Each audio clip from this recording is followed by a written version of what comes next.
دکتۆر جعفەر زۆر سپاستانەکەم بۆ هاتنە لای ئێمە ئیستودیۆنی ئەمریکا بۆ ئەم وتوێژە. لە دەستپێکدا دکتۆر وەختی باسی زمانی کوردی دەکەین گرنگترین پرسیار ئەوەیە زمانی کوردی چییە لێرەدا؟ ئێمە هەمدوو شێوازی ڕێنووسمان هەیە بۆ زمانی کوردی کە ڕەنگە لە زمانی تردا شتێومان هەر نەبێت، ئێمە هەن بە ئەلفابەتی عەرەبی دەنووسین لە ئێران و لە با بڵێن کوردستانی بەشی ئێران و عێراق و هەم بە ئەلفابەتی لاتین زیاتر لە کوردستانی تورکیە و کوردستانی سووریە و هەم هەرەوە کە چەندین زمانمان هەیە، یازاراومان ئێمە کرمانجیمان هەیە، سۆرانیمان هەیە، با بڵێن لەکیمان هەیە، ئەوەختە کەلهۆڕیمان هەیە و چۆن ئێوە ئابم با بڵێن ڕەنگا و ڕەنگیەوە دەتوانن باسی زمانی کوردی کە نەزمانەکانی کوردی. منیش بەش بە حاڵی خۆم زۆر سپاسان دەکەم بۆ بانگەشتنە، خۆشحاڵم لە ستودیۆی دەنجی ئەمریکام. پرسیارێکی بەجێیە بە زمانی دیکەش هەن کە بە ڕێنووسی جیاواز دەنووسێن، هەر دوور نەڕۆین بۆ هیچ چۆن نەچین ئازەری تورکی ئازەری لە ئێران کە بە ڕێنووسی فارسی دەنووسرێ، بەڵام لە شمال جۆرەی تر دەنووسێ پێشتر سرەلیک بۆ ئێستاوە بزانام کردویانەتە لاتین. بەس کوردینی ئەوە بەڵای بەسەراتەوە بەگشتی و زمانانەی کە کەوتونە وڵاتی جیاوازەوە، لە وڵاتە جیاوازانەش ڕێنووسی جیاوازەیە، ئەوانیش ناچار بوون بە دوای ڕێنووسیە وڵاتە بکەون. ڕاستیەکەت بوێ بۆ وێنە من لەو چەند پێشکەشکاری کە لە زانکۆی مێریلەند کردمە و دووسێ ڕۆژە کە باسی زمانی کوردی دەکەم، مەبەستم زمانی کوردی وەکو کەڵە زمانێکە، وەکو کۆزمانێکە کە خاوەنی چەندین شێوەزارە. ئەم لە ئینگلیزی لەو وتارێکی تازە ئینگلیزیدا مەسەلەن پێم وتۆ ماکرۆ لەنگوێج، زمانێکی ماکرۆ لە باتی میکرۆ چکۆ لە زمانێکی ماکرۆی زمان گەورە زمان، ڕەنگە بە کوردی بتوانێت بڵین گەورە زمان. ڕاستە شێوەزاری جیاوازی تێدا هەندێک لەو شێوەزارانە تەنانەت ئاخێوەرانی شێوەزارێکی تر لەوانەیە تیان نەگا ئەگەر بۆ جاری یەکەم بێکە گوێیان لێبێ. بەڵام من مەبەستم ئەوەیە بەڕاستی، بەڵام لە شوێنی تر هیچێک دەتوانێت مەبەستی چ بێ وای دابنێگەریچێک لە دهۆک دانیشتۆ باسی زمانی کوردی دەکا، من وای بۆ دەچم لەوانەیە مەبەستی بادینی بێ لەوێ. ئەگەر هیچێک لە دیاربەکر دانیشتۆ لە ئامەد باسی زمانی کوردی دەکا، دەتوانێت بەلانی زۆرەوە مەبەستی کورمانجیە، مەبەستی کوردی باکووریە. یعنی دەبێت چاو لێ بکەی ئەو کەسە لە چۆ باسی ئەو زمانە دەکا، ئەو دەم بۆ دەردەکەوێ باسی کامە زمان دەکا. کەواتە بەڕێزت قایل بەوەی کە ئێمە زمانگەلی کوردیمان هەیە نە زمانی کوردی. من بخۆم ئەو زاراوەم بەکارهێناوە پێشتر، بەڵام لەوانەیە هەندێک دۆستان بە دڵیان نەبێ، لەوانەیە هەندێکیش بە شێوەی خراپ کەلچی لێ وەربگرن. لەبەرەوە هەر دەڵێم زمانی کوردی گەورە زمانێکە، خاوەنی چەند شێوەزارە. دکتۆر وەختی دەڵێن خاوەنی چەند شێوەزارە، جیاوازی ئەم شێوەزارانە فەقەت لە وشەدایە یان لە ستراکچەر و با بڵێن دەستوری زمانیشدایە؟ لەوانەشدایە. ئستا هەر بۆ وێنە دوور نەڕۆین بۆ کەیسی ژێندەر نێرومێ دەتوانێت بڵێ لە کوردی ناوەڕاستدا نەماوە، لە هەندێک شوێنێک و مکریان ماوە، بۆ وێنە ئێستاش یەکێک لەوانەیە بڵێ چوومە ماڵە ئەحمەدی بەڵام چوومە ماڵە فاتمێ نەک ماڵە فاتمی، چوومە ماڵە فاتمێ، چوومە ماڵە شەمێ، چوومە ماڵە خەدیجێ، بەڵام چوومە ماڵە ئەحمەدی، چوومە ماڵە جەعفەری، چوومە ماڵە شاهیدی. زۆر کەم ماوە لە چەند شوێنە، بەڵام لە کورمانجیدا ئێستاش سیستماتیکە، زۆر زۆر سیستماتیکە، یعنی تەواو لە جێخۆیەتی لە هەورامیشدا.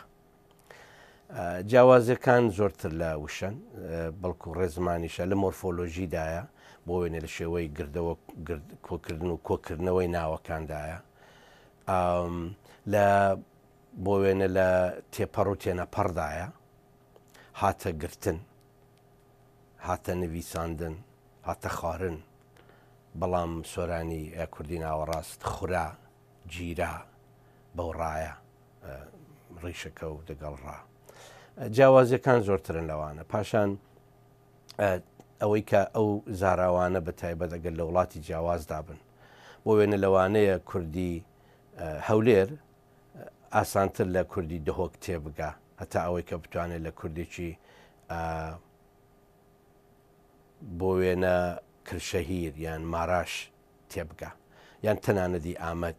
لەبەر ئەوەی کە ئەو ئیلای ئامەد لەژێر تەسیری تورکیدا بووە بۆ وێنە هەر وشەی عارەبە ئەگە یەکێک لە هەولێر قەت عارەبای نەبیست بێ نەزانەوە سەیارەیە بەڵام ئەوان دەڵەن سەیارە کەوا بوو دەگەڵ دەهۆچەکە هەندێک خاڵی هاوبەشیان هەیە زۆرشت وەکو یەک پێکەوە پێی دەڵان یەگوشیان بۆی هەیە بە تایبەت وشەی عەرەبی دەتوانێت عەرەبی لێرەدا وەکو زمانێکی هاوبەش پردێک دروست بکە بۆ شوێنەکانی تریش هەروە بەڵام شێوەزار پێم وابێ شێوەزار وشەیەکی باشە زۆر چاک دکتۆر بەڵام لە هەمان کادا وەختێک باسی سۆرانیەکەین یا کرمانجی بەگشتی ینی بادێنیش ئەگەر وەک ینی لە دایرەی کرمانجی دای بنین کە هەرواشە یا زازا یا کەلهۆری ئەمیش لای خۆی بەپێی ئەوە کە لە چ شارێک لە چ گوندەی لە چ ناوچەیەک قسەی پێ بکرێ جۆرێک هەم جیاوازی وشەی پێوە دیارە هەم ستراکچر و با بڵێن دەستوری زمانیەکەی کەواتە ئێمە دەتوانین قسەی ئابە و جیاوازیانەوە قسەی سۆرانێکی ستاندارد یا کرمانجی ستاندارد بکەین یان نا دەتوانین یعنی زۆر بەساکاری جەنابەت چاو لە گۆڤاری سیروان بکە یا ڕۆژنامەی سیروان حوتەنامەی سیروان ئێستا نازان چی چۆنە گۆڤاری مەهاباد گۆڤاری ڕامان سەردەم دەبینی بەڕاستی ئەگەرە تۆ بیچام بەباشی بخوێنەوە ئەوی تریش بەڕاحەتی دەخوێنەوە کەوابوو دەتوانین بڵێن کوردی ناوەڕاست ستاندارد بووە عینیشت دەتوانی بۆ کوردی ڕۆژاوا و بۆ باکوور بڵێ گۆڤارێکە لە ئامەد دەردەچێت گۆڤارێکش کە لە قامشلو دەردەچێت یەکێکە بتوانێت چیان بخوێنێتەوە دیکەش بێعتیادی دەخوێنێتەوە لەوانەیە هەندێک گرفتی وشە لێرە و ئەوێ هەبێت بەڵام شتێکی زۆر ئاساییە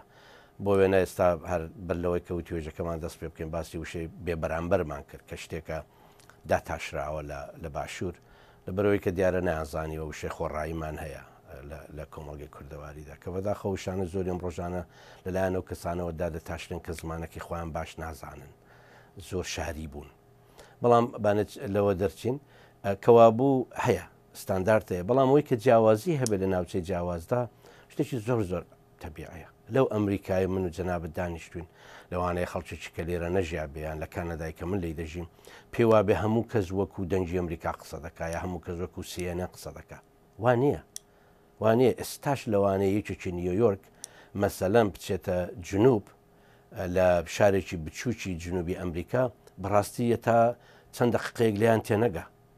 هەردووکشان ئینگلیزی قسە دەکەن لە ئینگلستان لە ئینگلتەرەکە ئەمە هەر زۆری احتیادی ئێستاش کاکنی ئاکسنت کابرای لەندەن هەرتەقی لەسەری دێ هەتا لەوانەیە پێویست بێت سەعاتێکیش گویان لێ ڕابگرێت تا ڕادێ دەگەڵ ئەو ڕاوێژ و هەندێک وشەی تایبەت بەخۆیان هەیە تا ئەم ڕۆژ لە شوێنێکی وەکو ئینگلستان یا ئینگلتەرا وشە هەیە لە ناوچەیە کە لە ناوچەکەی تر نییە سەر ڕای ئەمەکە مەسەلە ئەو زمانە 400-500 ساڵە پێی دەنووسرێ زمانی ستانداردە شتێکی زۆر ئاساییە لە ناوچەی ڕەواندز و سۆران و ئەوە تۆ دەتوانی تەقریبی دەتوانم بڵم بە بازنەیەکی 15 کیلۆمتری 20 کیلۆمتری جیاوازی دەنگ ببیسی لە باڵەکایەتی بۆ وێنە دەڵەن هەڵاوێ سوورە گوڵان هەڵاوێ دێ لای ڕەواندز دەڵە هەراوێ سوورە گوران هەراوێ دەچێت باڵەچیان کە بە دەتوانم بڵم 15 کیلومتر لەولاترە باڵەچیان لە تەنیشت سۆران دەڵە هەباوێ سوورە گوڵان هەباوێ بەڵام ئێستا هەڵاوێی باڵەکایەتی لەبەر ئەوەی کە لە لای سلێمانی ڕانیە بەرەو ڕانیەوە ئەو سلێمانی نزیکترە لە مکریانیش نزیکترە ئەمە جێگای خۆی گرتۆ بۆتە ستاندارد و هەولێریە گیان ڕەواندزیە هەرچەند خۆیان لە ماڵەوە دەڵە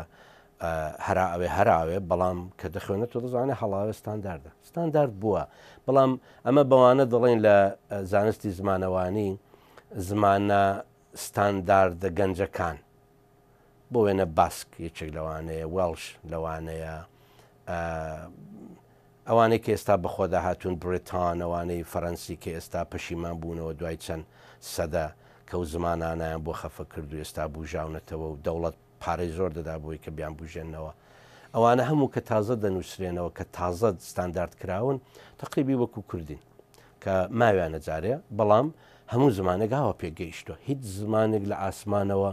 نهاتۆتە خوارێ هیچ زمانێک بۆ وێنە زمانی فارسی دوای ئەو هەموو ساڵانە کە پێی نووسراوە 800 ساڵ بەو فارسی کە تازەیەمە باسی فارسی کۆن ناکەم باسی فارسی ناوەڕاست ناکەین باسی فارسی فردەوسی بەو حاڵش تا بخۆتان دەزانن ئێستاژ ئەوە فەرهەنگستانی وشیان بۆ دروست دەکە ئێستاژ خەریکن ڕێنووسەکە ریفۆرم دەکەن ڕێنووسەکە پێدا دەچنەوە بابچینە سەر ئەو باسە دکتۆر فەرمونون کوردی لەو زمانانەیە کە زمانی با بڵێن ستانداردە نوێیەکانە گەنجەکانە یەکی لە کێشەکانیش هەر ئەوەیە کە لە سەردەمێکداین کە وشەیەک زۆر دروست دەبێت بەهۆی گۆڕانی تەکنۆلۆژی و ئەو با بڵێن شتە تازانە کە دروست دەکرێت وشەیەکی زۆر ڕەنگە بە ڕۆژ دێتە ناو با بڵێن زاراوەی خەڵکەوە لە زمانەکانی ترەوە بەتایبەت لە زمانی ئینگلیسی وەک زمانی سەرەکی دنیا چەند سۆرانی و کرمانجی توانیویانە نووسەرانیان زمان ناسانیان پسپۆرانیان کە ئەم وشانە با بڵێن بە کوردی بکەن لەم بوارەدا چون هەندێک نیگەرانی دروست ئەبێت ئەو جۆرەکە لە با بڵێن مەسەن هەرێمی کوردستان لە عێراق وشەیەکی تازەی کە لە ئینگلیسیۆ هاتووە شتێک دەستگایەک وەسیلەیەکی تەکنۆلۆژیک بیرۆکێکی تازە بەکاریهێنن هەر ئەمان شت نییە کە لە کوردستان بەکاری دێنن چەند کورد توانیوێتی لەم بوارەدا بۆ دروستکردنی وشەی تازە چالاک بێت زۆر چالاک بووە یعنی دەتوانم بڵم تاڕادەیەکی ئەوەی ئینگلیزی پێ دەڵە توماچ زیاتر لە پێویست بەڕاستی بەتایبەت هەوڵەکەش ئەوەیە ئەو فکرەی کە لە بەتایبەت باشوور هەیە کە وشەی عەرەبی دەرباوێن بەتایبەت ئەوەی کە زۆر لە پێ دەڵێن پەتیگەری زۆر دژی وشەی عەرەبین لەبەرەوە توانیویانە وشەی یەکجار زۆری کوردی دابتاشن هەندێکیان زۆر باشن زۆر باشی جیان گرتووە هەندێکیش ڕەنگە بەدڵی من و جەنابەت نەبن بەڵام ڕاستەقینە ئەوەیە زمان شتێک نییە کەسێک و دوو کەس بتوانێت درستی بکە ژیان زمان کۆمەڵگەیەک درستی دەکا ینی هەرە وشەی مەسەلەن بێ بەرامبەر کە پێم وایە ڕەنگە هەر وەرجێڕانی وشە بە وشەی عەرەبی بێ جێخۆی کردووە پێمان خۆش بێ پێمان ناخۆش بێ من خۆزگەم دەخواست سەر خۆڕایەکە بوو باچونکە کورد بەخۆی هەیەی لە خۆوەتەوە بەشتی بۆ زیاد دەکەی لە باتی ئەمە لە جاتی ئەمە بە شتێکی ترەوە خەریک بە هێزی خۆل لەسەر شتێکی تردا بنێ بەڵام کە جێی کرد تازە بە کەس وە دەرناندرێ تا ئێستا ڕەنگە ئەو چیرۆکی مامۆستا هەژارت بیست بێت کە باسی وشەی بەروار دەکا کە جارێکێک نامەیەک دەنووسێ و دەینێرە بۆ شوێنێک لە ژێرەکەی ڕێکەوتەکە دەنووسە بەروارەکە ناوێ و شوێنەیە گوندەیە کە کابرای نووسەر لی دانیشتوە کەچی ئەوی تر پێ وایە و بە مانای ڕێکەوت تاریخە ئێستاژەوە جێگرتو ئێستا زۆر کەس دەنووسێ بەرواری ئەوە بەڵام جێگرتووە غەڵەتی مستەلاحی پێ دەڵێن هەرچی پێ دەڵێن هەڵەی جێکەوتوو زمان شتێکی کۆمەڵایەتیە ئەگەر کۆمەڵگەیەکی شتێکی قبول کرد تازە قبولی کرد لەوانەیە زۆر هەڵەش بێ بەڵام گرینگە مەیە تێگەیشتنەکە هاو بەش بێ کە نەبێتە هۆی خراپ لە یەکتر تێگەیشتن کەواتە بەڕێزت نیگەرانی ئەوە نیت کە وشە بۆمان بەو ینی وشەیەکی ئینگلیسی کە دێت بە نسبەتی یا بیرێکی فەلسەفی یا وشەیەکی زانستی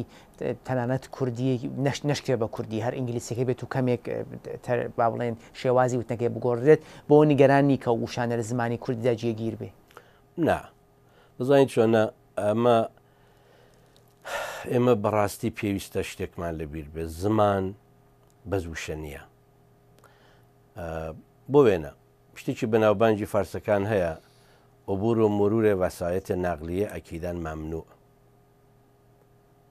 دەزانی فارسیە تەرکیبەکەی فارسیە بەڵام وشەکانی هەمووی عەرەبین زمان لە ئەسڵدا ڕێزمانە کە ڕێزمانت تێکچوو دەبێ نیگەرانبی کە و زمانە خەریکە دەتوێتەوە وشە ناڵم گرنگ نیە 100 وشەش گرینگە ئێستا مەسەلا یەکێک لە نمونونەکانی نیشانەکانی ئەوەی کە ئێمە دەزانین بۆ وێنە کوردی یان فارسی یان بەلوچ یان پەشتو ئەوانە زمانی هەندی ئەوروپین لەو شە ڕادەزانین دیارە لە دەنگەکانی ڕادەزانین ئەمانش زۆر گرنگن بەڵام زۆرتر وشە و دەنگە فۆنۆلۆژی و دەنگ وشە بۆ وێنە یەکە تا دە تۆ یەکە تا دە کە دەبژێری کە دەژمێری دەتوانی هەمویان لە زمانە ئەوروپیەکاندا بدۆزیەوە لە یەک هەتادا لەوانەیە هەندێک بۆ وێنە دا لە فەڕەنسیدا بوو بێتە دیس یا مەسەلەن پێنج پێنتەگان بێ یا پێنتە لە یۆنانیدا بەڵام هەمووی ڕیشایان یەکە ئاوا دەزانێ یعنی گرینگە بەڵام یەک شتی تریشمان لەبیر بێ زمانی بێوشەی دەوڵەمەند کۆڵەوارە لە دەربڕینی فکردا زمانێکی کە وشەی کەمی هەیە زمانێکی کە ڕێزمانەکەی جارێک کاڵە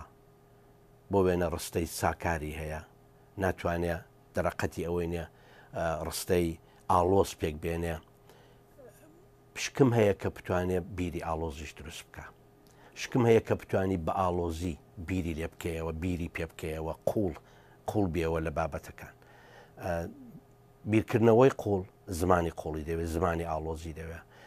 لەبەر ئەوە ئەگەر قەرز وەربگرین یا هەرچی ناوی دەنێی وەرگرتن لە زمانەکانی تر بەڕای من هیچ گرفتێک نییە گرفتێکی تر ڕەنگە هەبێ ئەمە بێکە یەک کە بیستویەتی ستراکچر چونکە بە ئینگلیزی بۆ وێنە ستراکتۆر ساختار یا بارساخت بە بزانم پێ دەڵن لە ئێران بە فارسی ئەوانە هەموو چەند ڕۆژێ لێرە فێربووم وانە من لەبیر چوو بۆ بەڕاستی فارسیەکە بەڵام بارحاڵ ئەوەی کە بیستویەتی یا ئینگلیزیەکەی باشە لە وڵاتێکی ئینگلیزی دەمێکژیاوە دەزانێت ئەوە ستراکچر بەڵام یەکێکی لەوانەیە لە زمانیشتر وەریگر پێ دەنووسە ستراکتۆر یا هەروانەیە نەی بیست پێ بەڵام نووسرا دیوەتی چۆن دەنووسێت چونکە TURE دەنووسێت ئاخرەکەی تی لەبەرەوە کردوتە ستراکتور یا ستراکتۆر ئەوی دیکە دەنووسە ستراکچر ئەوی دیکە دەنووسە ستراکچۆر خۆزگە شوێنێک بوو بە ئەمانە یەک دەست کرد بە وتبای ئەم وشە هاتوۆتە نێو کوردی یا تاڵەرنس مثلا لە باشوور تۆلەرانس زۆر دەڵان تۆلەرانس بەڵام بەڕاستی ئینگلیزی کەس ناڵە تۆلەرنس هەتا دوکە بیکێ بریتیشەکەش تۆلەرنس کەس ناڵە تۆلەرانس بەڵام ئایا کورداندن ئەمەیە ئاوا دەتوانی بیکوردێنی خۆزگە شوێنێکە بوو هەبوایە ئەمە یەک دەست کرد بە لە باتی لەبەر ئەمەکە بۆ وێنە گۆڤارێک نەنووسێ تاڵەرنس گۆڤارەکەی در تۆلەرنس گۆڤانەکەی دی تۆلەرنس هەموو شتانە ئەوە باش دەبوو بەنسبەتی ڕێزمانەکە هەرچەند فەرمووت نمونەت هاوردەوە لەو گۆڤارانەی کە بڵاو دەبێتەوە ئاماژ دەبێت چەند ناودا بەڵام ئێستا ئەو تۆڕانە ئەو سایتانە کە میدیا جۆرە و جۆرەکان هەیەە لە دنیای ئینتەرنێتدا چەند ڕێزمان لەوانە با بڵێن هاوشێوەیە و وەک ئێوە دەفەرمونون کۆمەک دەکا با بڵین بە توانابوونی ڕێزمانەکە کۆمەک دەکا بە توانابوونی بیرکردنەوە و دروستکردنی بیری قوڵتر لە نووسراوەدا ئێوە ئەو توانایە دەبینن ئەو جۆرێک نەزمە دەبینین لە نێویاندا مەسەلەن دەنگی ئەمریکا چۆن ئایا ڕێزمانی دەنگی ئەمریکا هەر و ڕێزمانەیە کە بۆ وێنە سایتەکانی تر لە ئەوان سایتانەکە وەک میدیایی کارەکان یا سایتی زانکۆکانن جۆرێک با بڵێن هارمونی تێدا دەبینن یان پشێوی پێوە دیارە پشێوی پێوە دیارە ناوچەگەری پێوە دیارە بەبێشک یعنی ئێستا جنابەت چاو لە کوردسات بکە لە چاو بۆ وێنە ڕووداو یان کوردستان تیبی بەبێشک ناوچەگەری تێدا دەبینی یەکیان زۆرتر بەرەو هەولێر و ئەوەی پێدەڵە سۆران دایدەشتێنێتەوە ئەوی تر زۆرتر بەرەو سلێمانیان تا ڕادەیەکیش ڕەنگە ئەردەڵانی تەنانەت تۆ هەندێک شت دەبینی لە ناوچەی سلێمانیە کە بە پێی زانیاری من ئەمانەی سلێمانیە نییە بۆ وێنە دەڵێ مەبەستم لەو پاشگریا ئینفلەکشنی وانەیە چوومەوانێ لە باتیەوەی کە بڵە چوومەوانێ لە باتیەوەی کە بڵە خواردمەوانێ ئەمەی لای پێنجوێن و ئەوەیە بەشێکی لە بانە هەیەی بینی بانە پێنجوێنە بەڵام هاتوۆتە نێو سلێمانیە چۆنیش هاتووە ئستا بۆ وێنە چاو لە NRT بکە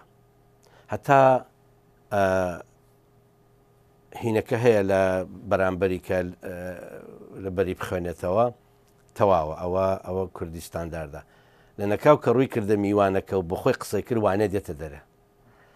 ئەی ناوچەگەری هەیە لێرە لێوە کە هیچ مشکلەیەک نییە بەڕای من ئەمە تەنانە شیرینی دەدا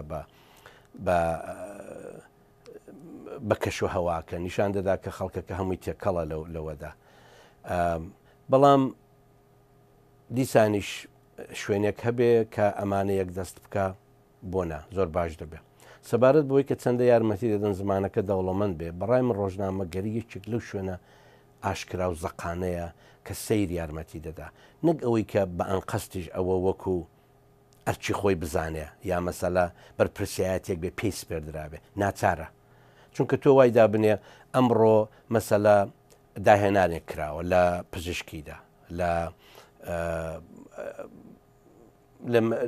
سەیارەدا لە شتی تکنیکیدا ناچاری کە باسی بکەی وشت بۆی هەبێ ناچاری بتانی ئەم دەنگ و باسە بگەێنی لەبەرەوە یا دەبێ وشە ئینگلیزی کە لە وەربگری یا فارسی یا تورکیا عربی یا دەبێت بخۆدا بنیشی وشەی بۆ دافتاشی کەوابوو زۆر یارمەتی دەدەن بۆ دروستکردنی زمانی تازە بەڵام لەوانەشە هەر ئەو چاوەڕوانیەی کە لە زمان و لە ڕۆژنامەگەری دەکرێت ببێتە هۆی ئەوەش کە هەندێک بێسەرە و بەرەیی و پرش و بڵاوی پێوە دیار بێ کە دیسان دێتەوە سەر نەبوونی ئەکادمیەکی نەتەوەیی کە ئەوەش هەردێتەوە سەر نەبوونی کەودەمی لە باشوور بووم لە چەندین و توێژدا چەندەن هاوارم کرد و لەم دوایانەدا ڕوون بۆتەوە کە چەندە ئەمە گرینگە کە چەندە جێگای بۆشە میدیایەکی نەتەوەیی کە بەداخەوە ئەو هەموو $1,000,000 خەرج کرا سی40 قەناتی تەلەڤیزیۆنی هەبوو ئێستاش هەیە بەڵام ئێستاش یەک تەلەڤیزیۆن یەک ڕادیۆی نەتەوەی نییە دکتۆر پێشەوە بچینە سەر سیاسەتی زمانی پرسیارەتمە بەنسبەتی ئەم ڕێزمان و ڕێنووسێ بەتایبەت ڕێنووسەکە لە ڕاستیدا پێتان وایەکە ئەو ڕێنووسی با بڵێن لاتین بۆ کرمانجی لە کوردستانی تورکیا و سووریا لەو لایەوە ئالفابەتی عەرەبی لە کوردستانی عێراق و ئێران دەبێت بکرێتە ڕێنووسێک یا هەروە بمێنێتەوە کێشە ساز ناکات دەزانین چۆنە ئەمە بەڕاستی زۆر زەحمەتە باسی ئەمە بکەی بەبێ سیاست ئەگەر مەبەستمان ئەوە بێ ئاسانی بکەینەوە بۆ خوێنەر بۆ قوتابی پێم وانێ فەرقێکی زۆر بکە یعنی ئێستا تۆ کە چاو لێ دەکەی دیارە هەردووچیان گرفتی خۆیانەیە هەم لاتین بە تەواوی کوردی ئەداناکە ئەو لاتینی ئەمڕۆ دەنووسرێ هەم ڕێنووسە سۆرانیەکە ڕێنووسە ئەساس عەرەبیەکە تەواو ئەدای ناکە بۆ وێنە یە دەتوانێت هەم دەنگدار بێ هەم بێ دەنگ بێ دەتوانێت هەم ڤاوڵ بێ هەم کانسننت بێ ئەمانە گرفتن یا بۆ وێنە لە سۆرانی نووسیندا ئەوەی ئەو دەنگە بزرۆکە بچووکە شواکە بۆ وێنە من لە بینی مێ و نێ شتێک هەیە کە کرمانجی وەکو ئای ئینگلیزی دەینووسێ لە تورکیدا وەکو ئای ئینگلیزیە بەڵام خاڵەکەی نەماوە ئایەکی کورتترە بەڵام سۆرانی نێتی ئەمەش بڕێک گرفت ساز دەکا بۆ یەکێکی کە تازە فێر دەبێت جا من ئەوانە هەستم پێ کردووە پاشی ئەوەی کە هەوڵم داوە لە دەرەوەی وڵات هەر بۆ وێنە 2 ئەو پاییزە لە مانجی نۆدا 2 کورسی کوردیمان هەبوو ئینتەنسف هەموو ڕۆژێ 5 ساعت کوردیمان دەکوتەوە لە زانکۆی بامبێرگی ئەڵمانیا نزیکەی 30 قوتابیمان هەبوو هەموو خوێندکاری دەرەوە 1-2 فارس و کورد و ئەوەی تێدا بوو کە مثلەن گەنجانی لێوە گەورە بوو نازان بخوێنە بنووسنەوە بەڵام ئەویتر زۆری ئینگلیزی و ئەلمانی و ئیتالی و رووسی و لەوێ ئەو شتانت بۆ دەردەکەوێت کە بۆ ئەمان کە لە ڕەنگ چ ئاسان بێ و چ گران بێ کە ڕەنگە ئەمەش فکرت بداتێ کە ڕەنگە هەر ئاواش بێ بۆ مناڵە کوردەکەش لەوێ من بۆم دەرکەوت کە ڕاستەکەی لاتین باشتر دەتوانێت کوردی ئەدا بکە لە ڕووی زمان ناسیەوە چی بوونی با بڵێن بوونی دوو شێوازی ڕێنووس کێشە ساز دەکات بۆ ئەو زمانە بۆ بەتوانابوونی بۆ بەکارهاتنی لە کۆمەڵگادا لە سیاسەتتا لە ئەدەبدایاننا دیسان ماوەتەوە سەرەوەکە تۆ چۆن بیر لە کورد بکەیەوە ئەگەر فکری ئەوەت هەبێ خەونی ئەوەت هەبێ کە ڕۆژێک لە ڕۆژان ئەو کوردانە هەمووی چارەنووسان بە یەکترەوە ببەسرێتەوە و لە وڵاتێکدا بن بەبێشک باشترە لە ئێستاوە یەک ڕوونووسێت هەبێ بەڵام ئەگەر بەڕاستی چاو لەوە بکەی وەچی من لە کتێبە ئینگلیزیەکەمدا باسیەوە دەکەم قسەیەک لە جەلال تاڵەبانی دەجێڕمەوە کە مام جەلال دەڵێ لە وابزانام لە چاوپێکرد کەوتنێکی چاپەمەنیە لە بەغدا لێی دەپرسن باسی سەربەخۆیی کوردستان دەڵێ ئەمە خەونێکی شاعرانەیە ئەمە قسەی دقی قسەکەیەوە ئەگەر ئاواشی چاو لێ بکەین وەکو خەونێکی شاعرانە بە واتایەکە هەرچەند زۆر شعر وەڕاز دەگەڕێن بەڵام ئەگەر بۆ معنایە کە شتێکی خەیاڵیە و قەد وەڕاز ناگەڕێ کەوا بوو بەڕاستی زۆر فەرق ناکە چۆن بێ یعنی ئەگەر چارەنووسی کوردی باکوور هەر بە چارەنووسی تورکیا بەسرابێتەوە لاتینەکە بێ بە قازانجیانە چونکە بارحاڵ سەرکەوتنی وان زۆر بەستراوەتەوە بەوەی کە تورکیەکی باشیش بزانن چونکە گەر ناتوان لە ئیستانبول و لە ئەنکارا سەرکەوتوو بن کەوا بوو لەوێ باشترەکە ئاوا بێ بەڵام ئەوەی کە ئەگەر ئەوەش هەر هەبێ ئایاگەر هەمویان بە یەک ڕێنووس بن هەر باشتر نییە کە لانی کەم ڕۆمانی یەکتر بخوێنەوە لە زانستی یەکتر بەشدار بن وەک چۆن بۆ وێنە لەوانەیە تاجیکێک لە زانستێک بەشدار بێ یا بەشێکی پێ بگا کەلێک وەربگرێت کە لە ئێران دروست دەبێت چونکە ڕەنگە بتوانێت ڕێنووسەکە بخوێنێتەوە هەرچەنەوە ڕێنووسان جیاوازە نمونەیەکی باش نەبوو بەڵام با بڵێن ئەفغانستان ئەوانەیە مەسەن ئەفغانیە کە لە کابول دانیشتووە بتوانێت ڕۆمانێکی کە لە تاران فارسی کە لە تاران چاپ بۆ بخوێنێتەوە ئەو دەمێکی کشکە لە مەهاباد دانیشتۆ یا لە سنە بتوانێت ڕۆمانێکی محەممەد و زونیایە یا ئەوانەی تر بخوێنێتەوە کە بە لاتی نووسرا بۆنە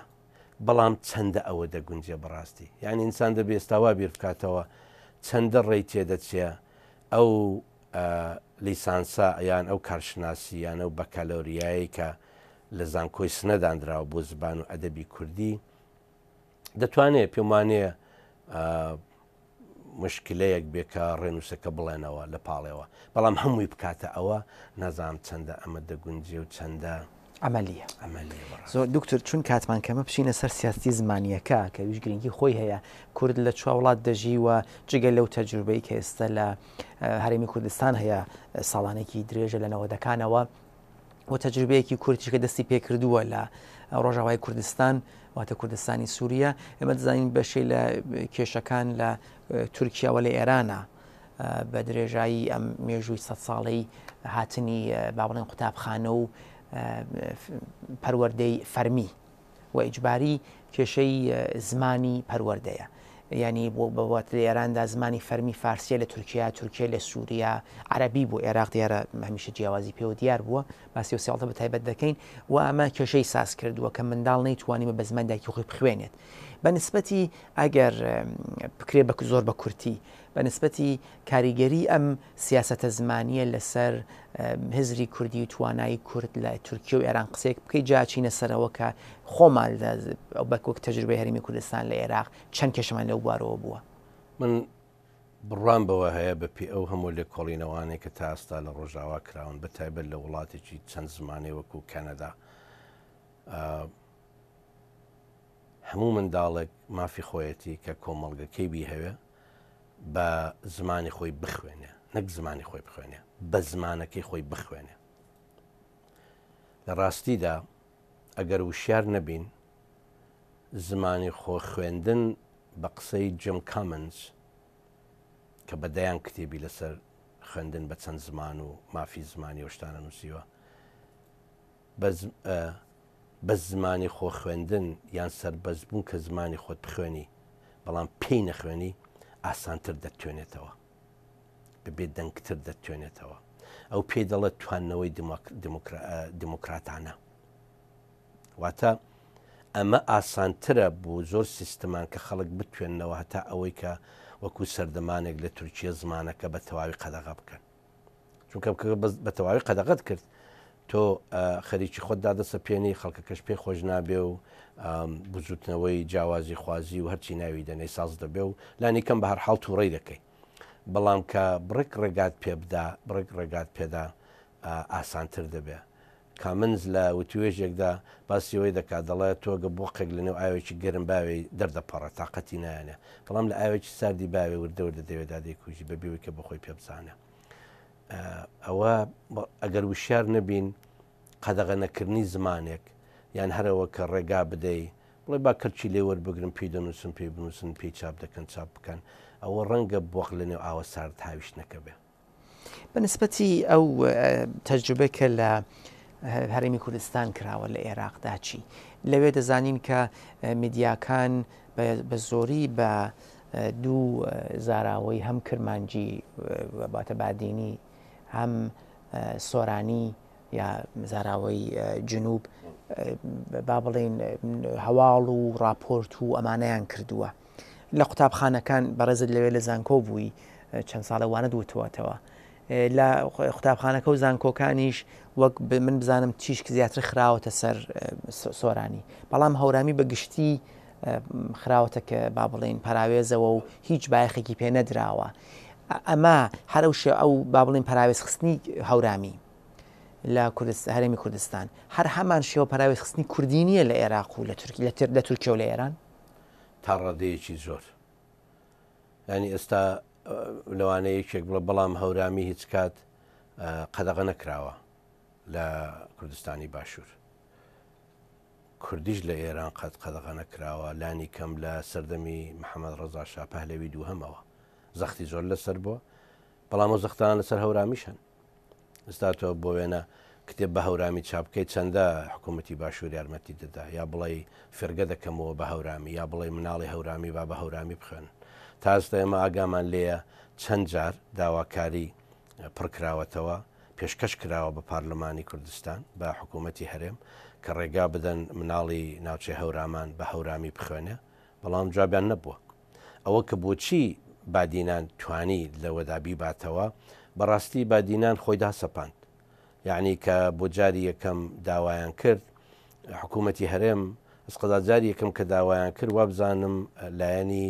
یەکێتی لە حکوومەتدا بوو وابزانم سەردەمی دکتۆر بەرهەم ساڵح بوو حکوومەتی هەرێم ڕازی نەبوو تەنانەت دواییشە ڕازی نەبوو بەڵام ئەوان گویان نەدای و کاری خۆیان کرد بۆ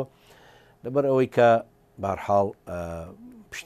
پشتیوانی لایەنێکیان لەگەڵ بوو لایەنێکی زۆر بەهێزیش کەوابوو سیاست دەور دەبینەمە بەستمەوەی بڵم هەورامان ئەوەی نەبووە نەتەنیا ئەوەی نەبووە سەردەمانێک لەبەر ئەوەی کە هێزێکی تر لەوێ جێگیر بوو بارحاڵ بخۆ سیاستەکە دەزانی تەنانەت هەندێک لە بواری سیاسیشەوە پراوێز خراببوو هەرچەند ئینسانی بەناوبانک هەند لە نێو حیزبەکاندا تەنانەت دەتوانی بیان ناسەوە بە پاشگیری هەورامی یان کاکەی لەو جۆرە پاشگرە نازناوانە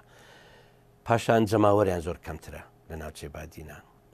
لە بواری ئابووری و دەسەڵاتی سیاسی و ناو کۆمەڵگاوە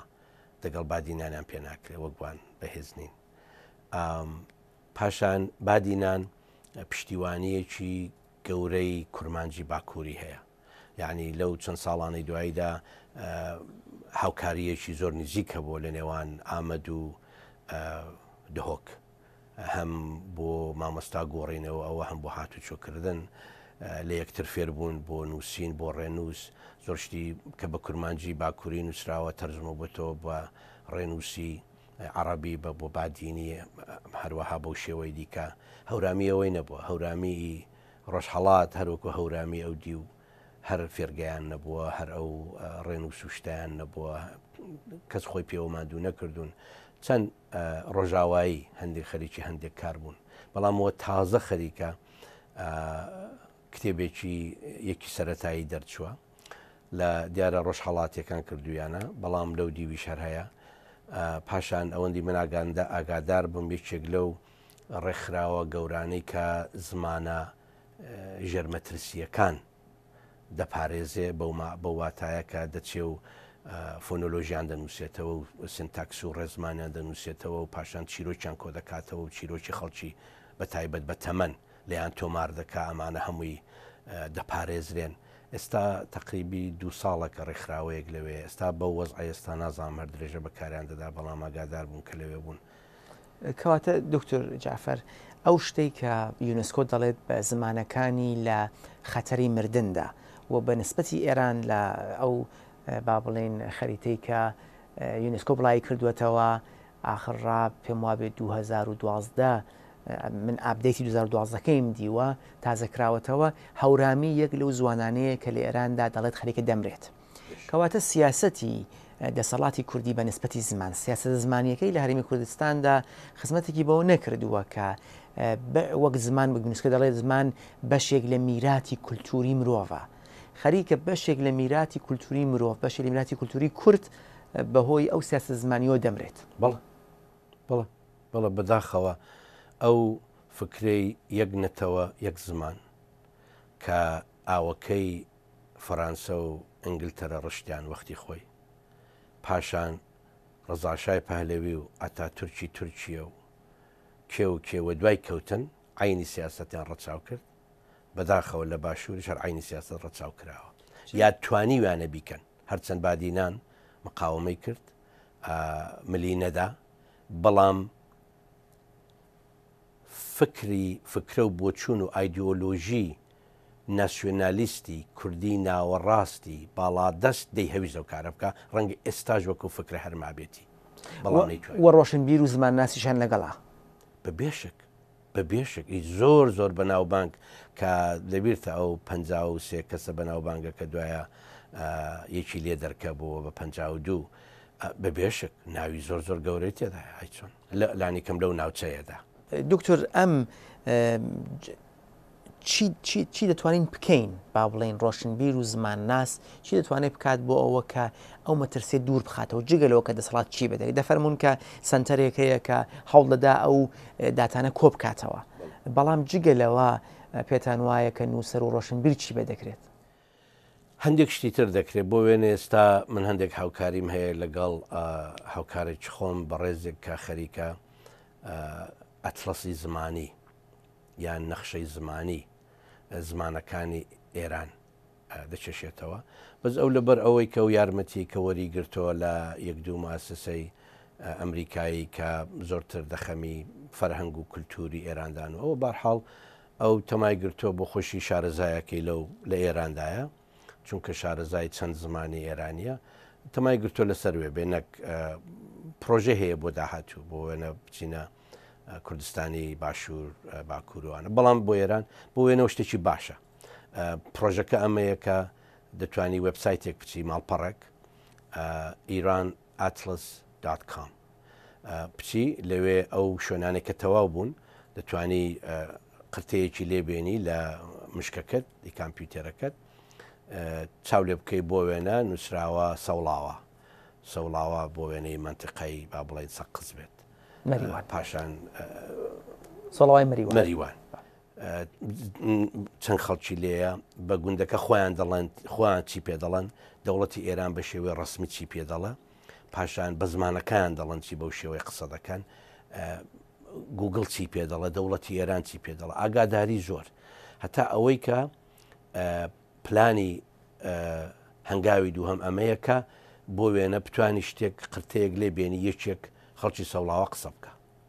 بە شێوە زاری خۆی ئەو دەم ڕێنووسەکەی بێتە دەرێ فۆنۆلۆژیەکەی بێتە دەرێ ینی پرۆژەکە ئەمەیە ئەمانە کاری گەورن بەڵام ئایا ئەمانە لە داهاتوودا دەتوان ئەو زمانە بپارێزن بەداخەوەنا زمان دیسان ئەرزت دەکەم شتێکی کۆمەڵایەتیە زمان خەڵک دروستی دەکا هەر بە خەڵکیشەوە دەمێنێ چەندە اعتباری دەبێت چەندە پرستیژی دەبێت چەندە گرنگ دەبێت ماوەتەوە سەرەوەی کە چەندە و خەڵکە گرنگی پێدەدا ئەو خەڵکە چەندە گرنگی پێدەدا ماوەتەوە سەرەوەی کە دەسەڵات چەندە ڕێز لە زمان و کولتورەکەیان دەگرێت چونکە کاتێ ڕێز و احترام لە سەرەوەڕانە بوو خەڵکیش وردە زمانەکەی وەلادەنێ و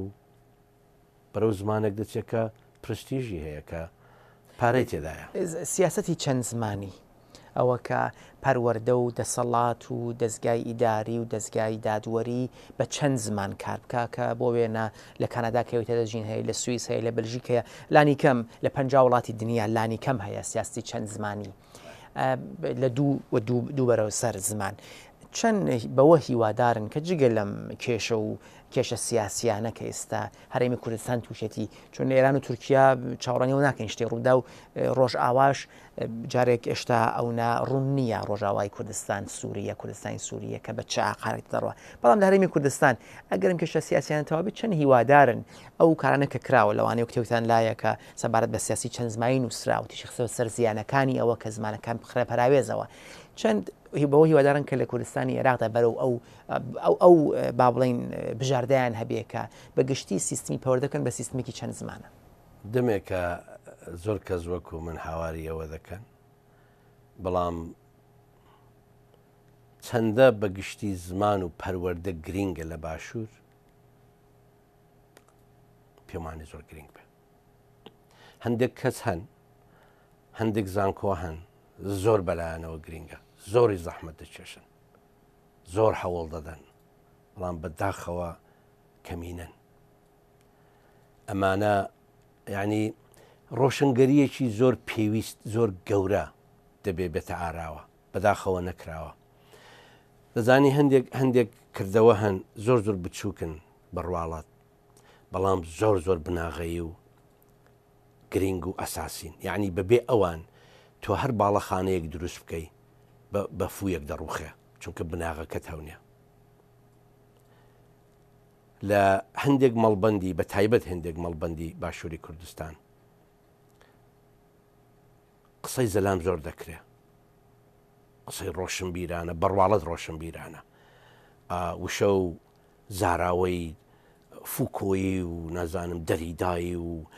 ئەوانە هەمووی باز دەکرێن، بەڕواڵەت هەموو ئەوانە دەزانن. بەڵام شتی زۆر زۆر بناغەیی بۆ وێنە مناڵ بە چەند زمان بخوێنێ باشە یا خراپە، کوردی چۆن بەبێ هەڵە بنووسرێ، چۆن کتێبی یەکی سەرەتایی 100 هەڵی تێدا نەبێ، هەڵەی ڕێنووس بە شوێنی خۆی بە جێگای خۆی، هەڵی زمانی کە زمانی دایکی خۆتە، تۆ چۆن هەڵی تێدا دەکەی؟ مناڵێکی کە ئاوە گەورە بێ چاوەڕوانی سپێنێ لەو وڵاتە داهێنەر بێ، شتێک دروست بکە، گەندەڵ نەبێ. من بڕوان بەوە نییە، مناوە چاوی لێ دەکەم، من لە بناغەوە چاوی لێ دەکەم. کارم بەو داستانە گەورەکانێکە هەندێک حەز دەکەن باسی ئەو شتانە بکەن بە بێوەی کە ئاگایان لە بناغە بێ. بەداخەوە خەڵکێکی زۆریش تا ئێستا و هاوارانەی کردو. بۆ وێنە سەرنج بدە ئەمە کورد تا ئێستا کە ڕاپەڕینی سیاسیشی کردەوە، کاتێک داواکاریی داوە بە دەوڵەتەکانی تر، کاتێک هاتوۆتە سەردانیشتن و مفاوەزات و گفتوگۆکردن، لە زۆربیان تۆ چاو لێ دەکەی لە باکوور، لە ڕۆژهەڵات، لە ڕۆژاوە، لە باشوور، ئەگەر داواکردن بۆ زمانی دایک یا خوێندن بە زمانی کا من دەسەڵاتم هەبێ خوێندنی خۆم هەڵسوڕێنم بە زمانی دایک، ئەگەر داواکاری یەکەم نەبێ یا دوو هەم بۆ یا سێ هەم بۆ، بڕۆ چاو لێ بکە لەو هەموو داخوازی نامانە. کەچی تۆ بێنی ئێستا کە دەسەڵاتت بەدەستەوەیە زمانی خۆت وەلا بنێی بە مناڵەکەت بڵێ لە باخچەی ساوایانەوە تۆ دەبێت بە ئینگلیزی بخوێنی، تۆ بە ئینگلیزی بخوێنە لە گوندێک کە مامۆستاکە ئینگلیزی نازانێ، دایک و بابەکە ئینگلیزی نازانێ، تەنانەت وەرجێڕی سەرۆکەکە ئینگلیزی نازانێ. ئەمە پێ دوایە چەندە دراسێ بۆ کراوە؟ هیچ. لە چۆوە هاتووە فکرە نازانم، بەڵام لە جێگایەکەوە هاتووکە بێدراسە بووە و لەوانەیە بەداخەوە دەستی زۆر خراپیشی لە پشت بێ. یەک لەو شتانە دیارە کاتێ زۆر کورتمان ماوە دکتۆر جعفەر، بەڵام ئەگەر بە کورتی بکەی لێک دوو دقا ئەو گریمانە کە هەندێک لە زمانەکان تواناییانە لێران دەکوترێت زمانی کوردی توانایی ئەوەی نییە وەک زمانی زانست بەکار بێ، ئەوەش دەکوترێت بۆ کەڵهوری و بۆ زازا و بۆ هەورامی کە ئەوانە توانایان نییە و شایان کەمە، ڕێزمانەکەیان تەواو نییە. ئەوە دیارە فقط یەک لەو بیانوانەیە، وایە؟ بیانوویەکی زۆر زۆر گەورەیە. هەموو زمانێک دیسا عەرزت دەکەم زمانەکان شتێکی کۆمەڵایەتین، ئێمە ئینسانەکان دروستیان دەکەین بۆی کە پێشش بخسترێن، ئێمە ئینسانەکان پێشان دەخین ئەگەر مەودامان پێ بدەن. زمانی کوردی دەتوانێت وەکو زمانی فارسی وەکو عەرەبی دەسەڵاتی هەبێ هەموو شتێک بکە ئەگەر مەودامان پێ بدەن. ئەگەر بگەینە قۆناغێکی جووا بزانین بیر بکەینەوە کە بۆ وێنە بڵین با هەر لە سەرەتایی هەتا ناوەندی کوردی هەبێ، بەڵام بۆ زانکۆ بەشی کوردی هەردەمێنێ یا هەندێک بەش کە پیان خۆشە بۆ وێنە مێژوو هەر بە کوردی بمێنێ با بمێنێ، بەڵام بۆ وێنە لەبەر ئەوەی کە پزیشکی و ساغڵەمە و سڵامەتی ئێستا شتێکی جیهانیە و زۆربەی لێکۆڵینەوەکان بە ئینگلیزین با ئەوان بە ئینگلیزی بخوێنن. ئەو شتانە مشکلە نین، ئەمانە گرفت نین. لە وڵاتێکی سوید بزدە بەدە شتانە دەکەن، تۆ دەتوانی لە زانکۆ هەم بە سوێدی بخوێنی، سەرەتایی و ناوەندی ئەوە جۆرتری بە سوێدیە، بۆیە دەبێتە سوێدی کەسەکە سوێدی باش فێر دەبێ هەموو ئەمانە. بەڵام کە چووە زانکۆ دەتوانی بە ئینگلیزیش بخوێنی، کوردستانی دەکرێ شتانە بکرێ بەڵام دەبێت فێر بین بزانین وڵاتانی دیکە چیان کردووە چاو لە سوئێد بکەین چاو لە بلژیک بکەین چاو لە سوئیس بکەین چاو لە کەنەدا بکەین چاو لە هیندستان بکەین فێر بین بەڵام بەداخەوە ئەو دراسانە دراسات نەکراون یعنی هەرەوەی کە چۆن زمانی کوردی بۆ وێنە لە باشوور بگوترێتەوە ئینگلیزی بگوترێتەوە نەکوترێتەوە کەی نەکوترێتەوە ینی تۆ پێ دوایە بەڕاستی کۆمیتەیەک دانراوە کە داعمیان بکەن 2 ساڵ دابنیشێ ئەمە دراسە بکە ساڵێک لانی کەم بەڵام شتی ئەوە 2 ساڵی دەوێت لانی کەم بەڵام لەلایەن کەسی شارەزاوە چەندانە خەبیریش لە ڕۆژاوا و ئەوانەی کە بەتایبەت لەوانەیە دۆستی کورد بوو بن بانگەشتن بکرێن بەڵام لەو بارەدە شارەزان پێ دوای ئەمانە کراون پێمانە دکتۆر جعفەری شێخولئیسلامی زۆر سپاس بۆ بەشداری لەم توێژەدا زۆر سپاس زۆر سپاس سپاسان مەمنون بووم میانداریتان سپاس